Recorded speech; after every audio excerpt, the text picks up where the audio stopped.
Muito boa noite, amigo e irmão, que em Canção Nova nos unimos neste dia.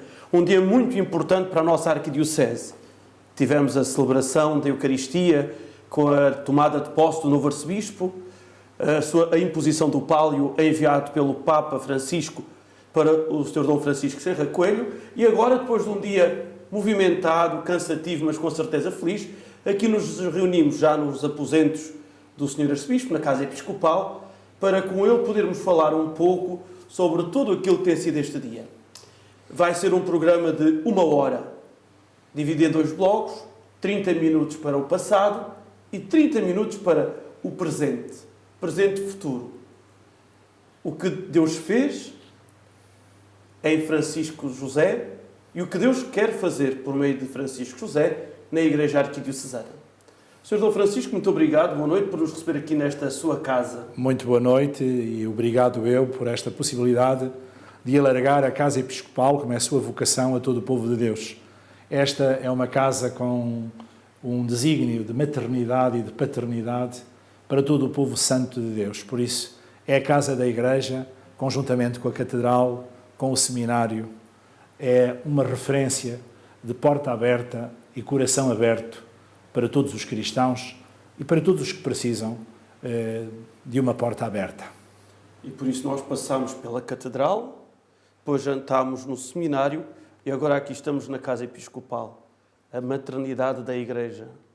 Sem dúvida, e muito obrigado por essa possibilidade, porque assim esta sala fica alargada a muita gente que pode compartilhar, de facto, este momento de confiança de Deus pela sua Igreja, porque continua a contar com ela e a atuar através dela e, por isso, lhe envia um pastor, um irmão, uma presença permanente da sua fidelidade a este povo com quem ele se comprometeu.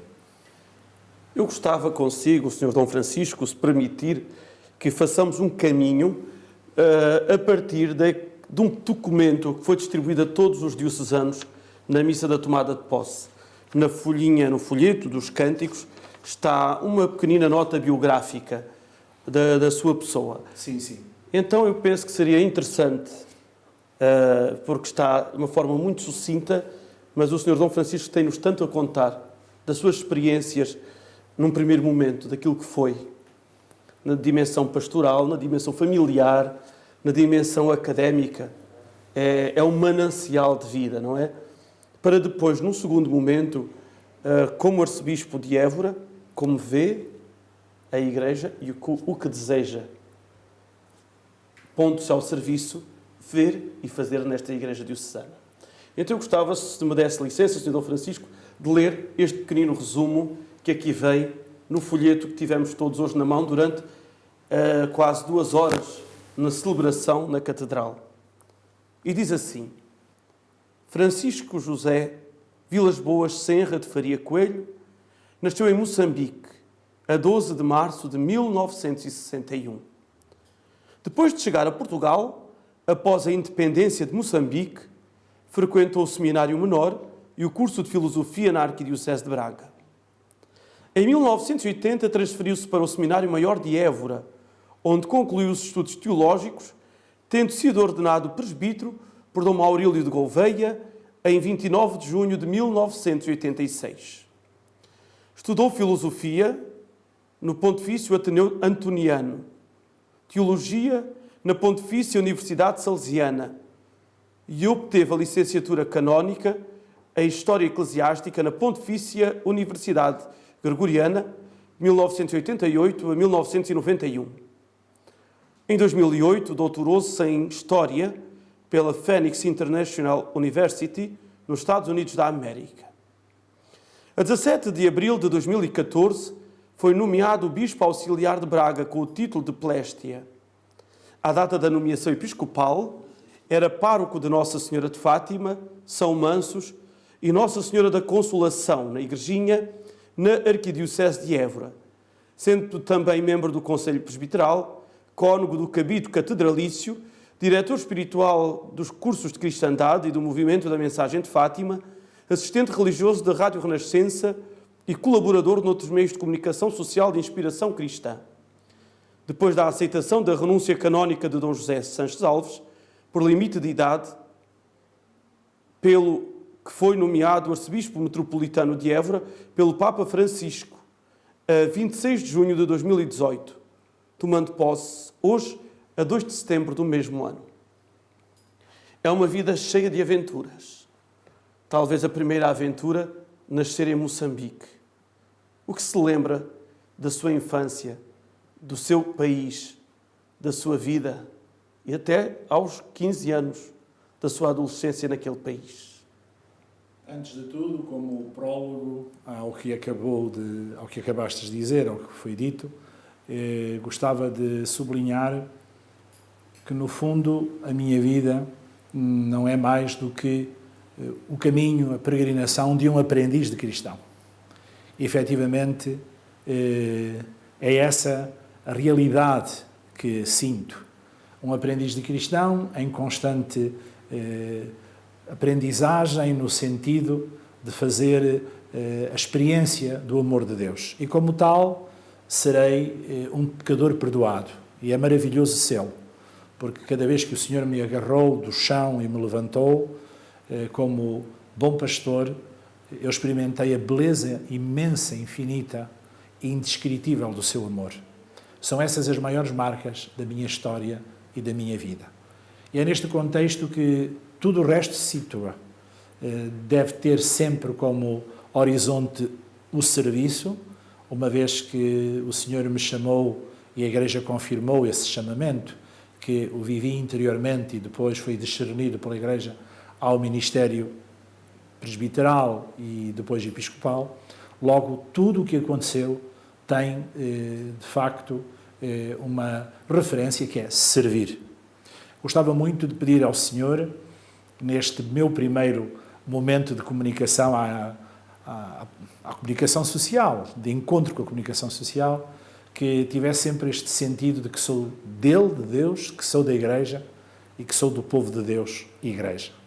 Então, para servir, para melhor servir e, ao mesmo tempo, aprender no serviço a beleza dos meus irmãos na sua diversidade. É muito importante referir isto.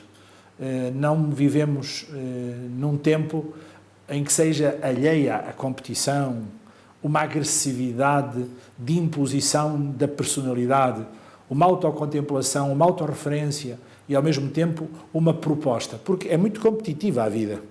Cada vez mais as pessoas lutam para profissionalmente ter um lugar ao sol. Esta experiência passa depois a nível horizontal. Aquilo que é o prestígio, aquilo que é a capacidade de liderança, de eficácia, de sucesso. E essa componente pode deturpar a nossa vida de evangelizadores, de pastores da Igreja, de missionários, de cristãos com os cristãos. Vendo nos outros, assim, perigos, não é? Vendo nos outros competições. É muito importante ver diferente, ver nos outros riqueza, ver nos outros carisma, ver nos outros capacidades, ver nos outros a possibilidade de juntos fazermos mais, de mãos dadas e em rede. Não deixo de referir muitas vezes esta proposta de mãos dadas e em rede, que consigamos verdadeiramente apreciar o dom que é o outro. E então seremos complementaridade, seremos riqueza e seremos capazes de servir o mundo, propondo-lhe uma estrada de fraternidade solidária, de humanização. A Igreja existe para ajudar as pessoas a serem mais felizes. A função da Igreja é exatamente levar a humanidade a um encontro com a libertação, com a paz interior, com a dimensão profunda da dignidade do ser humano que é filho de Deus. Esta é a tarefa da Igreja, ajudar a humanidade a ser uma humanidade feliz e realizada. A Igreja não existe para si mesma. A Igreja é do Senhor ao serviço da humanidade. É um instrumento. Toda essa introdução que foi aqui apresentada tem que ter este ponto de vista, senão eu estarei desfocado. Estarei, de facto, numa atitude não evangelizada na minha vida. Que o Senhor me ajude a que seja assim e que eu faça sempre esta estrada de muita verdade e transparência. Moçambique, vindo lá com 14 anos, não posso deixar de referir o encanto da África. Em primeiro lugar, queria referir a fraternidade. Em Moçambique, no tempo que eu lá vivi, 1961, ano em que nasci, até 1975, em Moçambique dizia, era necessário haver muita fraternidade, porque às vezes tinha que se pedir a um vizinho um analgésico para o filho, tinha que se pedir um antipirético, um medicamento para o paludismo. Às vezes era necessário um recurso absolutamente à vizinhança para se levar uma pessoa ao hospital, num carro, porque nem todos tinham carro. Vivia-se uma fraternidade enorme, até porque, como sabemos, havia a guerra colonial, era necessário uma atenção redobrada devido à dinâmica de guerrilha, tínhamos que olhar uns pelos outros, tínhamos a vida uns dos outros nas mãos, tínhamos que estar muito atentos ao bem comum. Isso foi uma grande escola de fraternidade. A dimensão multicultural e multirracial. Moçambique tinha, enfim, uma minoria de portugueses, que eram umas centenas de milhares, numa população de milhões de africanos moçambicanos. Depois havia uma comunidade muito forte de goeses, vindos exatamente quando foi a questão da ocupação de Goa, da Mão-Idio. Muitos ficaram com as suas lojas, com os seus comércios, como se chamavam as cantinas, no meio da população. E havia também uma comunidade muito significativa de chineses, vindos da Formosa, quando se deu a separação também face ao continente chinês na Revolução Cultural de Mao Tse-tung. Estas comunidades eram muito fortes. A chinesa, a indiana, evidentemente a que tinha a soberania, a portuguesa, no meio do povo africano moçambicano, com muitas tribos, a Landim, a Xangai, a Maconde, a Mochope, a Macua, uma terra com muitos dialetos difíceis de entender. E eu, como criança e depois adolescente, falava muito bem, sobretudo o Landim e o Macua. Ainda hoje me lembro de palavras e às vezes converso um bocadinho com os missionários que vêm de Moçambique e recordo palavras, eles riem-se comigo porque ficam admirados, não é? Alguns não sabem desta minha história. Porque na escola eu brincava com os meninos africanos. Na escola eu tinha uma relação muito próxima com a grande maioria dos meninos que eram de cor negra. Por isso éramos um só. Nas crianças não existem preconceitos, muito menos racismos. O que conta é brincar. E era isso que fazíamos em comum. Também tínhamos uma relação que nos obrigava a refletir sobre os valores humanos com a África do Sul e então Rodésia. Eram dois países com apartheid. E Moçambique não tinha apartheid, no sentido legal, jurídico, mas recebia, bebia da cultura anglo-saxónica, dos Boers da África do Sul e da Rodésia, uma certa mentalidade rássica. Não vivemos nunca os extremismos do apartheid, mas havia, de facto, o lugar para o branco e o lugar para o negro, distinto e marcado na prática da vida e na acessibilidade. Os direitos não eram sempre iguais, nem as oportunidades. E aí foi necessário perceber, com a minha mãe, com o meu pai, que éramos todos irmãos e que a nossa fé era uma fé que nos fazia olhar para o outro como filho de Deus. E como tal, foi muito bom a ajuda que o meu pai e a minha mãe me deram neste sentido de eu abrir o meu coração amplamente a todos os meninos de todas as raças, levá-los para casa, partilhar o lanche, brincar com os meus brinquedos, jogarmos depois já na adolescência, estarmos juntos, estudarmos juntos, fazer os deveres, como se dizia, os trabalhos de casa juntos. Gostava também de lembrar um outro aspecto, que é a natureza. Em África, a natureza é exuberante, é próxima, a natureza entra pela vida das pessoas. As pessoas estão inseridas plenamente na natureza. Eu vivi muito no interior de Moçambique, pela função profissional do meu pai, que trabalhava nos caminhos de ferro. O meu pai era técnico oficial de contas e esteve na via e obras dos caminhos de ferro de Moçambique. Ia para o interior. Eu estive em zonas onde verdadeiramente se falava estar no mato, no interior fechado, a centenas de quilómetros da capital, de Lourenço Marques, Maputo. E aí a descoberta da vida dos animais, dos maiores. Estive numa zona de elefantes, por exemplo, na Malvérnia. Estive em zona de leões, na zona de Nampula e também da Malvérnia. Na zona de Nampula, Malema, por exemplo. Lembra-me de ouvir dizer que foi encontrado o resto de um homem que tinha sido devorado por um leão. As serpentes, as cobras, a célebre mamba, os ninhos dos pássaros, os crocodilos, o ir com cuidado para o rio por causa do jacaré, sobretudo. Lembra-me, de facto, no rio Incomati de haver ainda hipopótamos. Estamos a falar de uma permanência muito próxima com o caçador, com a azagaia, com a flecha, com o homem africano que ia caçar para os filhos, para viver. E nós termos que nos defender da natureza, das cobras, ter que ter cuidado com a malária, com o mosquito, com o paludismo, assim chamado. E isto deu-nos um realismo muito grande, a par da solidariedade fraterna, a par do diálogo interracial e intercultural, esta dimensão de inserção na mãe natureza. Que nós somos parte da natureza, que nós não podemos prescindir da natureza, que nós sentimos os efeitos da natureza.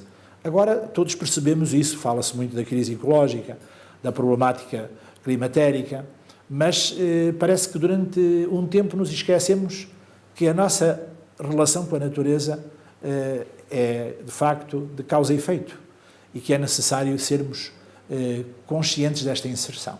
De facto, foi uma grande experiência na Igreja Missionária. Foi lá que eu fui batizado, fui na Igreja de Nossa Senhora das Vitórias, na Malhangalene, no Maputo, por um sacerdote missionário oriundo da Ilha da Madeira, o Sr. Padre Álvaro, era uma criança. Lá conheci, em pequenino, as irmãs de Nossa Senhora das Vitórias, que estavam na Malhangalene.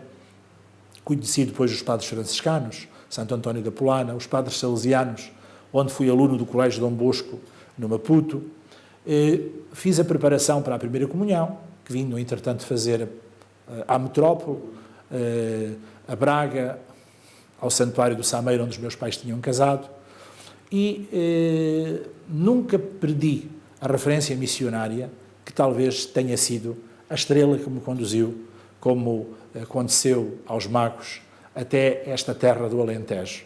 Este desejo missionário da igreja onde fui batizado, onde fui inserido, na comunidade que me acolheu como mãe e que depois me trouxe também a esta terra missionária, no sentido de aqui dar a minha vida e aqui ter sido padre durante 28 anos.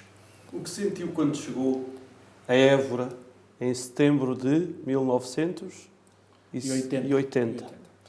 Olha, Padre Ricardo, é uma coisa curiosa que não posso deixar de contar.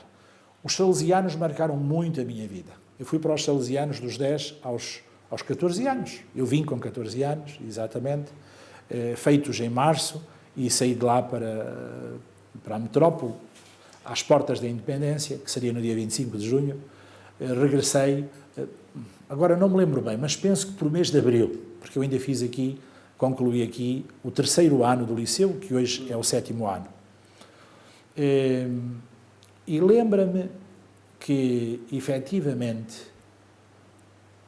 a primeira coisa que eu fiz em Évora, sabendo que aqui havia salesianos, porque no Norte não tive oportunidade de encontrar os salesianos. Eu estava em Braga, a casa da minha família em Barcelos, portanto, Liceu Nacional de Barcelos, depois Seminário de Braga e Liceu Sá de Miranda, onde fiz também os exames finais. O meu pai e a minha mãe pediram-me que não ficasse sem o diploma oficial, não ficasse apenas com os estudos internos do seminário.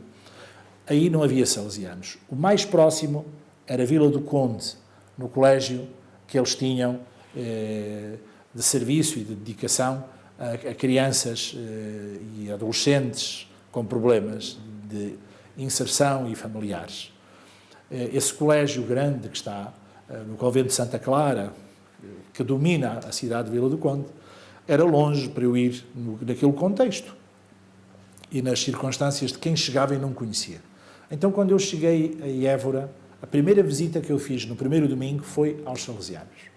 E não me posso esquecer, quando cheguei à Igreja Nossa Senhora Auxiliadora, nesta cidade, encontrei o Sr. Padre Fernandes, que era o pároco e era o diretor do colégio.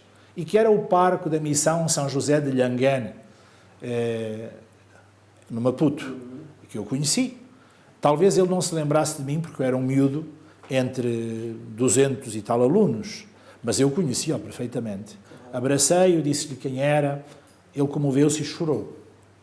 E eu disse-lhe, andava à procura dos salesianos desde que aqui cheguei, portanto, de 75 a 80.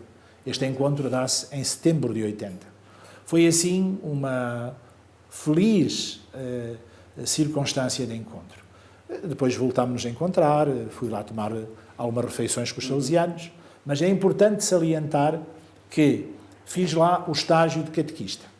Na medida em que fazia parte da formação para o sacerdócio, no Instituto Superior de Teologia de Évora, uma cadeira de psicopedagogia catequética, que era lecionada pelo Sr. D. José Francisco Sanches Alves, o nosso arcebispo emérito, e fazíamos o estágio com a irmã Matilde nos salesianos. Eu fiz aí o meu estágio, pus em prática aquilo que aprendi na formação de psicopedagogia catequética e depois lá fui ordenado, no dia 29 de junho de 1986, presbítero. Escolhi a Igreja dos Salesianos e pedi ao Sr. Arcebispo D. Maurílio de Gouveia que me ordenasse nessa igreja e não na catedral, para agradecer aos salesianos a semente, antes de tudo, cristã colocada na minha vida, pela minha família, claro, mas depois testemunhada por comunidade salesiana, e certamente também o facto de ter despontado em mim muito cedo, desde criança, o desejo de ser sacerdote. Porém, queria ser pároco. Queria ser como o Sr. Padre Fernandes, na paróquia de São José de Langano. Não queria ser como os salesianos de colégio. Como é interessante este caminho de Deus, não é? No coração de uma criança. Deus vai abrindo logo caminho. Que o meu caminho seria, de facto, diocesano e não tanto religioso, de uma congregação, de um carisma próprio. Teve na sua ordenação 3 arcebispos. O Dom Maurílio, que era o arcebispo de Évora, na altura, não é? O Dom David de Sousa, o arcebispo emérito de Évora, e o do Eurico, arcebispo de Braga. Que leitura fez e continua a fazer desse momento? Foi um momento orgânico, não foi, digamos, uma circunstância preparada neste sentido de ter 3 bispos, não é? Foi um momento orgânico, porque o Sr. D. Eurico Dias Nogueira era o bispo de Vila Cabral, hoje Lixinga. Ou seja, foi o bispo dos meus pais e de mim próprio. Mas eu era uma criança, era um pouco mais que um bebé, quando ele chegou. Ele contava sempre este episódio e narrou na sua autobiografia, em 3 volumes. No primeiro volume, dedicado a Moçambique, ele conta este pormenor, que foi a sua chegada à estação de Nova Freixo, de automotora, vindo de Nampula. Estamos a falar no interior de Moçambique, complexo na altura, sobretudo a partir de Nova Freixo, a entrada no Niassa, onde a guerrilha da Frelimo era muito intensa e onde haviam emboscadas frequentes e era perigoso. A partir daí já não havia mais caminho de ferro, tinha que se ir de jipe. Então, os diocesanos vieram esperá-lo ao fim da linha, a Nova Freixo. E estava na gare da estação um homem e uma mulher, que se via que era um casal, com uma criancinha. E isso chamou-lhe a atenção.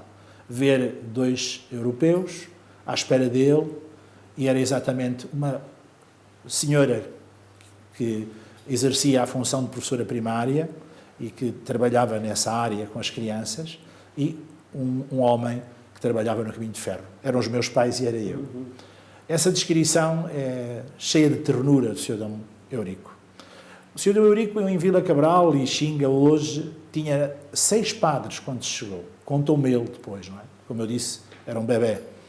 E ele, muitas vezes, frequentava a casa dos europeus, onde ia, sobretudo à noite, desanuviar, conversar, procurar, portanto, um pouco de família. E a nossa casa era uma dessas casas. Então ele conheceu-me desde criança, muito pequeno, e era um amigo do meu pai e da minha mãe.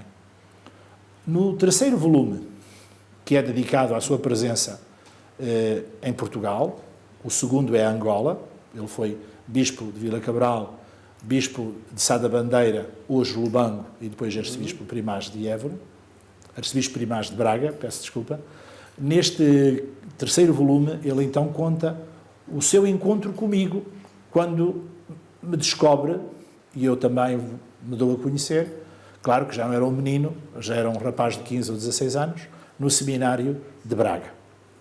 Aí eu comecei-lhe a dizer que achava que em Braga estava tudo feito, que era muito bonito, que era maravilhoso o Sameiro, que era maravilhoso o Bom Jesus, mas estava tudo feito. E eu sentia um chamamento de uma igreja que precisasse de fazer coisas. É muito interessante este pormenor, porque vamos depois perceber todo o caminho da minha vida aqui em Évora. E ainda é possível ser testemunhado esse caminho aqui em Évora.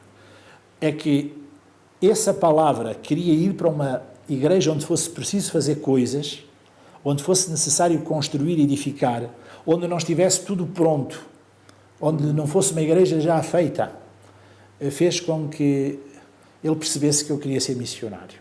E ele chamou-me a atenção que eu estava numa atitude de fuga, que não estava a adaptar-me a Portugal, que tinha muita saudade de Moçambique e eu queria ir para Moçambique. E estava-me a dizer que podia ser que eu não tivesse, de facto, vocação, que seria uma maneira de eu fugir, de eu voltar à minha origem. E então eu pensei, refleti, ele era assim um amigo com quem eu falava, com esta facilidade. Ia ao passo e conversava com ele, também 2 ou 3 vezes só, não é? Mas fez-me pensar. E depois, quando eu lhe disse que gostava mesmo de ser missionário, porventura comboniano, que tinha um seminário muito perto em Famalicão, ou ir para o seminário da Silva, para os espiritanos, ele disse-me, mas não vais ir para Moçambique. Para Moçambique não se pode ir. Neste momento, a Frelimo, com Samora Machel, persegue a Igreja. Vive-se uma dimensão marxista-leninista pura. Estão-se a seguir os passos da União Soviética e de Cuba. Os sacerdotes missionários estão a ir para a África do Sul, estão a ir para o Brasil, estão a ir para a Venezuela, na altura, e estão a vir para o continente. Alguns estão a ir até para o mundo da imigração, para os nossos imigrantes na Europa. Tu não podes ir para Moçambique. Há trabalhos de reeducação em campos, em que os sacerdotes são humilhados, são postos descalços, tronco nu, a capinar. É necessário, de facto, repensares que não é possível. Porque é que tu não és missionário aqui em Portugal? Também há missões em Portugal. Há um pedido do sul de Évora, do Sr. Arcebispo de Évora, que gostava que fossem rapazes para lá. E eu falava com ele e tu ias. Então, começa um processo onde não foi ele, foram sacerdotes. Devo referir que um dos que participou nesse processo da minha vinda está aqui connosco, que é o Sr. Cono Manuel Ferreira.